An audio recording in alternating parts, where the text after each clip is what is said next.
Planned Parenthood CEO Cecile Richards spoke out against President Trump's DACA decision, and her statement says, "Here at Planned Parenthood, we firmly believe that every person has the right to live, work, and raise a family freely and without the threat of deportation or separation."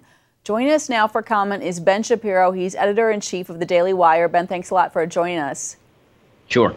Ben, very interesting comment. Planned Parenthood's annual report indicates that since 2012, the year DACA was enacted, they have performed over 1.3 million abortions, and these speeches aren't impromptu, and yet here she is saying they have the right to live. Why do you suppose that Cecile Richards made this statement?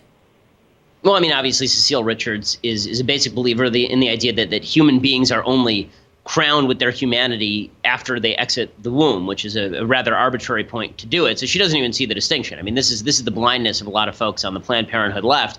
They see a baby that's about to be born. They say that baby does not have a right to life. You cannot impede a woman from killing that baby. But if an illegal immigrant mother brings the baby across the border the day after the baby is born, then that baby not only has a right to live, that baby has a right to live in the United States. So it's pretty amazing the obvious falsehood of that perception of the world. Well, and it's really interesting because, when someone who's pro-life hears right to live, they think, wow, but she really wasn't meaning that with those words. We do know that DACA beneficiaries fall within the lower socioeconomic status and that Planned Parenthood often markets its services to low-income populations. Do you see this as a marketing strategy?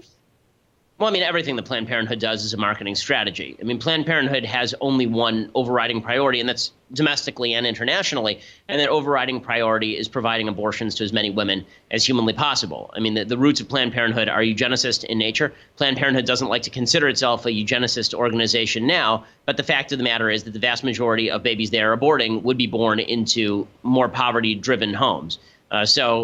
Sure, everything they do is a marketing strategy. I'm not sure this was specifically a marketing strategy, but their goal is to reach out to every woman all over the world as far as they can possibly find them, suggest that they're on their side, and that as their friends, they recommend an abortion would be a nice thing to do. President Trump's DACA decision this week has angered Democrats and Republicans alike. What is your take on what he did? I thought it was a bad decision. The reason I think it was a bad decision is because he made a promise to his base that he was going to get rid of President Obama's executive amnesty. He did not promise his base that he was then going to push for legislative enshrinement of that exact same executive amnesty. Executive amnesty is bad policy because it basically treats everyone as members of a class. I don't think that's appropriate. I think that we should have legislation that basically allows us to look at a case-by-case basis and say who's of benefit to the country and therefore gets to stay, maybe go to the back of the line, and who is not of benefit of the country and ought to be removed from the country. But President Trump seems to want to have it both ways. He wants to be able to tell his base he got rid of executive amnesty and then signal to the media and to the left and to people who tend to lean left on immigration that his heart is still with the Dreamers. It's a mixed up policy, and the fact that he's now talking openly with people like Nancy Pelosi about how they can push forward the DREAM Act should demonstrate exactly where these political allegiances are currently aligned.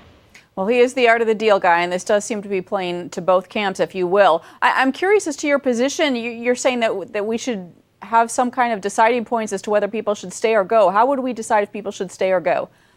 Well, so the easiest way to decide whether people would stay or go is determine whether they've taken any form of welfare over the past 5 years, for example, whether they have a job, whether they are enrolled in school, whether they are soldiers in the military. A lot of these things are elements of DACA itself, but it extends it to an entire class of people instead of simply saying, let's look at you on an individualized basis and decide whether you're of benefit economically and societally to the country.